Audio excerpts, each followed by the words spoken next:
નમસ્કાર મિત્રો, મેઘજી દુલાની વાડીમાં આજે કંઈક અલગ જ સન્નાટો પથરાયેલો હતો. કોઈ નજીકનું સગું સાથ છોડીને સ્વર્ગે સીધાવ્યું હોય એમ લમણે હાથ દઈને ઘરનો મોભી મેઘજી ઓશિયાળો થઈ કૂવાને કાંઠે બેસી નસીબને કોસી રહ્યો હતો. મેઘજીની પત્ની પોતાના ધણીને ધરપત આપતી બોરબોર જેવા આંસુ વહાવી રહી હતી. નાના બાળકો ગમગીન મા બાપના રડમસ ચહેરા સામું તાકી રહ્યા હતા. કોઈને કંઈ સૂઝતું નહોતું. મેઘજી ગામનો મોભી હતો, જાતનો એ કણબી. દુલા દાદાની વારસાઈમાં 20 વીઘા પાણીવાળી જમીન ભાગમાં આવેલી. કાળી ડિબાંગ માટી, ફાટ થતું કૂવાનું પાણી, કિલેબંધ કાંગરા જેવી ફરતેની વાડ, હાથી જેવા પાણીદાર બાળકો અને હર્યુંભર્યું કુટુંબ. 5 માણસોમાં પૂછાય એવી દુલા દાદાની શાન મેઘજીએ પણ જાળવી રાખેલી. ગામના કોઈ માણસને તકલીફ હોય તો આ મેઘજી પોતાના કામની પરવા કર્યા વગર પરમાર્થે નીકળી પડતો. અખૂટ મોલાદ થાય, અડધી લણણી તો ખેરાતમાં જ કપી જાય. મેઘજીના જીવન જોડીદાર ગંગાબેન સ્વભાવે થોડા ટૂંકા. ધણીની સમાજ સેવા દેખે અને કકળાટ ચાલુ કરે. ઉડાવી દો બધું બાપનું ભેગું કરેલું. ગામનું કોઈ સંકટ સમયે તમને હાથે લાંબો નહીં કરે. ઘરના છોરા હાટું કંઈક વધવા દેશો તો કડપણમાં હાથ ઝાલી સૂકો રોટલો નાખશે. બાકી ગામની પટલાઈમાં અમને રઝળતા કરી મેલશો તમે. હૈયાવરાળ ઠાલવી ગંગા છાનીમાની કામ કરવા માંડે. મેઘજી બધું અનસૂનું કરી પોતાની ડીંડિયા ચાલુ રાખે. ગામના વરા પ્રસંગો સારા મોળા કામોમાં ઊભે પગે રહી માન મોભો કમાતો. મેઘજીના ખેતરના બાજુમાં રાઘવ ઠેંબાનું ખેતર. રાઘવ એ સમયે અછૂત કહેવાતી હરિજન જાતિનો હતો. બંને શેઠા પાડોશી હતા. રાઘવના બાપા કુશાલગઢના દરબારને ત્યાં નોકરી કરતા હતા. ફરજ દરમિયાન એનું મૃત્યુ થતાં કુશાલગઢ દરબારે નાનકડા રાઘવ અને એના કુટુંબને 10 વીઘા જમીન અને 12 રૂપિયા વર્ષાસન બાંધી આપેલું. રાઘવને બધા રઘલો કે ઠેંબો કહી બોલાવે.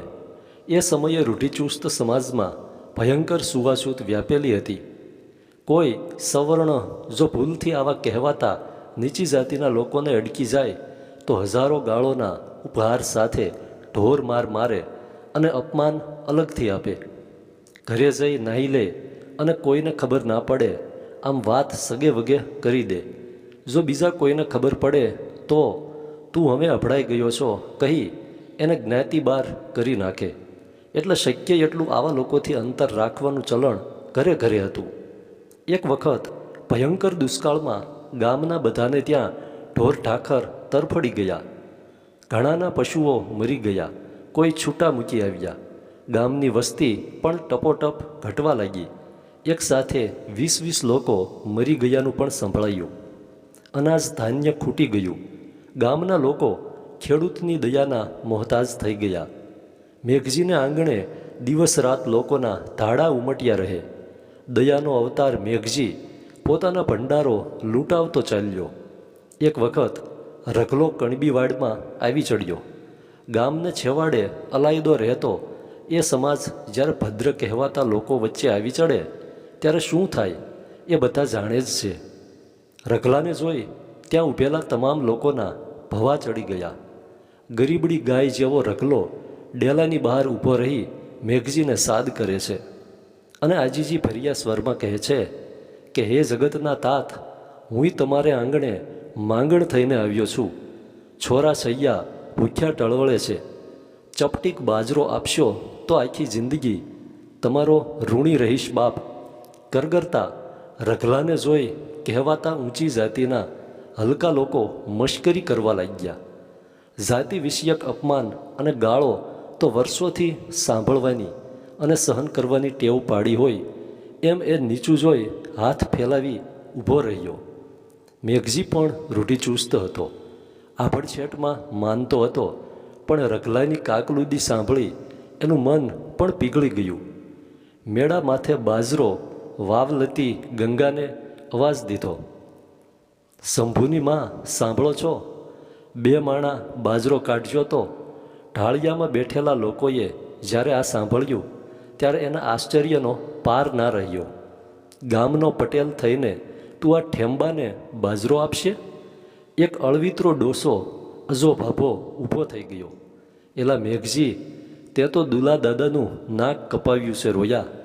તારું ધાન અને તારો આ આખોએ આખો અભડાવ્યો તે. હોવી તારો આ અભડાયેલો બાજરો અમે ખાઈ તો અમે હલકા થાવી. જા જા નરાધમ, આઘો જા. ડોહાની પાછળ બધા ઊભા થઈ ગયા અને મેઘજીની પેટીઓ જૂની શાખ માટીમાં ભળી જતી જોઈ ડેલી બહાર મૂકદર્શક બની ઊભો રહેલો રગલો ભાંગી પડ્યો. બધાને વિનવવા માંડ્યો, હે બાપા, હે દાદા, હે માલિક, ઊભા રહ્યો, મારી વાત સાંભળો, મારી ભૂલ થઈ ગઈ, મારે નહોતું આવવું જોઈતું અહીંયા, માફ કરો, અપરાધી હું છું, મને સજા આપો, પણ મેઘજીભાઈને આમ હળધૂત ના કરો, તમને ઉપરવાળાના સોગંદ છે. રડતો રડતો રગલો ત્યાંથી ખાલી હાથે પાછો ફર્યો. મેઘજીની જિંદગી બચી ગઈ, જ્ઞાતિ બહાર થતો બચી ગયો. અજો ડોહો મનમાં ખૂબ હરખાતો ઘરે ચાલ્યો. આજે અજા ડોહાએ ગામના મુખીને પાણી ભરાવી દીધું. ગામમાં વાત ફેલાઈ ગઈ. આવું સાંભળીને અજા ડોહાને પોરસ ચડી અને 2 વેંત ઊંચો ચાલવા લાગ્યો. મેઘરાજાની મહેર થઈ અને 3 દિવસમાં કાળા ડિબાંગ વાદળોએ વરસાદની ઝપટ બોલાવી. મુશળધાર વરસાદે ગામની ખુશી પાછી લાવી દીધી. જીવન ફરી ધબકવા લાગ્યું. ત્યાં અચાનક જ સમાચાર આવ્યા. કુશાલગઢ મહારાજનું રજવાડું અંગ્રેજ વાઇસરોય લોર્ડ કર્ઝનના આદેશથી પડાવી લેવામાં આવ્યું છે. મહારાજને કોઈ પુત્ર નહીં હોવાથી દત્તક પુત્ર નિષેધ કરવામાં આવેલ છે અને રજવાડું અંગ્રેજ સરકારને હવાલે કરવામાં આવે એવું ફરમાન છે. જો નહીં માને તો અંગ્રેજ લશ્કર બળજબરીથી રાજ્ય લઈ લેશે અને પ્રજાને રંજાડશે. રાજાએ પ્રજાના હિતો સાચવવા રાજ્ય અંગ્રેજોને સોંપી દીધું છે. હવે રાજા પણ રંક બની રહ્યો છે. સમાચાર માઠા હતા, પણ રાજા સિવાય કોઈને એની અસર થવાની નહીં હોવાથી બીજા બધા નિશ્ચિંત હતા. અંગ્રેજ કુમક આવી પહોંચી અને રાજ્ય હડપી લીધું. થોડા સમય પછી અંગ્રેજ સરકારે બ્રિટનથી આવતા શાહી મહેમાનોને ભારતીય ગામડાઓથી અવગત કરાવવા એક ભવ્ય ઇમારત બનાવવાનું નક્કી કર્યું. સ્થળની પસંદગી મેઘજી માટે કાળ ચોઘડિયાની સાબિત થઈ. અજા ડોસાની સલાહથી અધિકારીઓ ગામની સૌથી સુંદર જગ્યા એટલે કે મેઘજીની પ્રાણ પ્યારી જમીન એના માટે પસંદ કરવામાં આવી અને એને ખાલસા કરી લેવામાં આવી. ગામના કોઈએ કાંઈ જ કર્યું નહીં. મેઘજીને સાંત્વના પાઠવવી તો દૂર રહી, કોઈ એની ડેલીએ ડોકાયું પણ નહીં. મુશ્કેલ વખતમાં બધા સાથ છોડી નાસી ગયા. ગંગાની વાત સાચી પડી.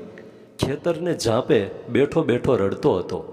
4 ગોરા અંગ્રેજો આવી ચડ્યા અને પોતાના ખેતરની મમતામાં જકડાયેલા મેઘજીને તથા એના કુટુંબને બોચી પકડી બહાર ફેંકી દીધા. એક જ ક્ષણમાં મેઘજીની દુનિયા લૂંટાઈ ગઈ.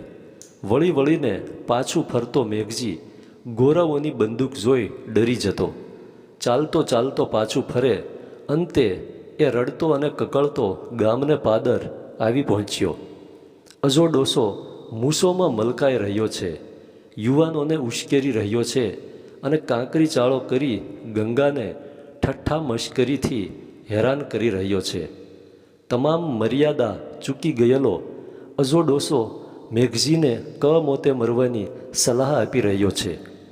પોતાના મા બાપની આ હાલતથી અંજાન બાળકો ગુમસુમ બની બધું જોઈ રહ્યા છે. ઘરે પહોંચી મેઘજી વિચાર શૂન્ય બની ગયો. આંખો ઊંડી ઉતરી ગઈ. લોહી ટાઢું પડી ગયું. ભલભલાને ભાંગી નાખતો મેઘજી આજે ભાગ્ય સામે ભાંગી પડ્યો છે. રાત આખી રડ્યો. ખેતરનો મોહ છૂટતો નથી. છૂટેય કેમ? દુલા દાદાની કાંડાની કમાણી, પરસેવો પાડી ઊભું કરેલું એનું નાનકડું રજવાડું કોઈ વિદેશી ગોરા પડાવી જાય એ કેમ ચાલે? સવાર પડી. મેઘજી તૈયાર થઈ ખેતરે જવા હાલી નીકળ્યો. ગંગાએ રોક્યો. હકીકત સ્વીકારી લેવા ખૂબ સમજાવ્યો. છોકરા બાપ વિનાના અને પત્ની સાથ વિનાની થઈ જશે એમ વિનવ્યો. ઘડી બેઠો, પણ ઉતાપ્યો થયેલો જીવ એને ખેતરે ખેંચી લઈ ગયો. રઘવાયો થયેલો મેઘજી વાડીની ધૂળમાં આળોટવા લાગ્યો. અચાનક એની નજર કૂવાની પડથારે પડી. લોહીમાં તરબોળ 4 ગોરાઓની લાશો પડી હતી. મેઘજીને મોતિયા મરી ગયા. ધ્રાસકો પડી ગયો. ધ્રુજતો ધ્રુજતો એની પાસે ગયો. બંદૂકો ગાયબ હતી. કોઈ જાણી જશે તો વગર વાંકે ફાંસીએ ચડી જશે એમ વિચારી એ ગામ ભણી દોડ્યો. ગામમાં પહોંચ્યો ત્યાં ખબર પડી કે અજો ડોસો મૃત્યુ પામ્યો છે. કોઈએ સાગમટી 8 ગોળીઓ ધરબી દીધી છે. હાહાકારી મોત. પાણી પીવાય ના પામ્યો ડોહો. કુમક આવી પહોંચી. નવા ખાલસા કરેલા નાનકડા રાજ્યને ત્યાં સેના પણ કેટલી હોય. ઉપડ્યા મેઘજીની વાડીએ. 4 જણાની લાશ જોઈ કુમક ડઘાઈ ગઈ. રાત પડી બધા વિખેરાયા. સવાર પડી કોઈએ સમાચાર આપ્યા કે મેઘજીના ખેતરમાં આખી અંગ્રેજ કુમકને કોઈકે વેતરી નાખી છે. કોઈ બચ્યું નહીં. ગોરાઓની આખી હસ્તી જ મીટાવી દેવાય એ ગામમાં. ભેગા થઈ બધાએ એક સાથે હોળી કરી નાખી, નહીં તો વધુ જોખમ ગામ ઉપર ઊભું થાત. ભીનું સંકેલાઈ ગયું. કોઈએ જાણ્યું નહીં કે અહીં શું બની ગયું. મેઘજીને ખેતર મળી ગયું. હરખનો પાર નથી. સમય જતાં ખબર પડી રઘુ ઠેમ્બો અને એના સાથીઓએ આ બધાના ઢીમ ઢાળી દીધા હતા. હર્ષ આંસુ સાથે રૂઢીઓ ફગાવી મેઘજી રઘાને ભેટી ગયો. રઘો બોલ્યો, કોઈ જોઈ જશે મેઘજીભાઈ તો તમને મુશ્કેલી પડશે. અરે કૂવામાં પડે બધા હલકટો. જેને નીચો ગણતા એ મારો ભગવાન થયો છે. મને કોઈની એ પરવા નથી રઘા. પણ તું એ કહે કે આ બધું તે શું કર્યું? રઘો બોલ્યો, મારા ભાઈની જમીન છે, કોઈ હાથ તો અડાડી જોવે, ઊભો ચીરી નાખું. કાંઈ થાય તો હું બેઠો છું, જીવ દઈશ, પણ જમીન નહીં જવા દઉં. ગદગદ અવાજે મેઘજી બોલ્યો, ભાઈ આ બધું મારા માટે શું કામ? રઘો ગંભીર સ્વરે બોલ્યો, મારી બેન ગંગાનું ખોરડું બાંધ્યું રાખવા ભાઈ. તેદી અડધી રાતે અંધારાની ઓથ લઈ લપાતા છુપાતા કામળાના કાળા ઓછાયામાં મારા ઘરે આવેલા 2 માણા બાજરો આપવા. મારા કકળતા બાળકોની ભૂખ ભાંગી જીવન આપ્યું છે. ત્યારથી મેં મનોમન એને ધર્મની બેન માની છે. અને બેનનું ઘર ઉજળતું જોઉં તો હું ભાઈ નમાલોને નામર્દ કહેવાઉં.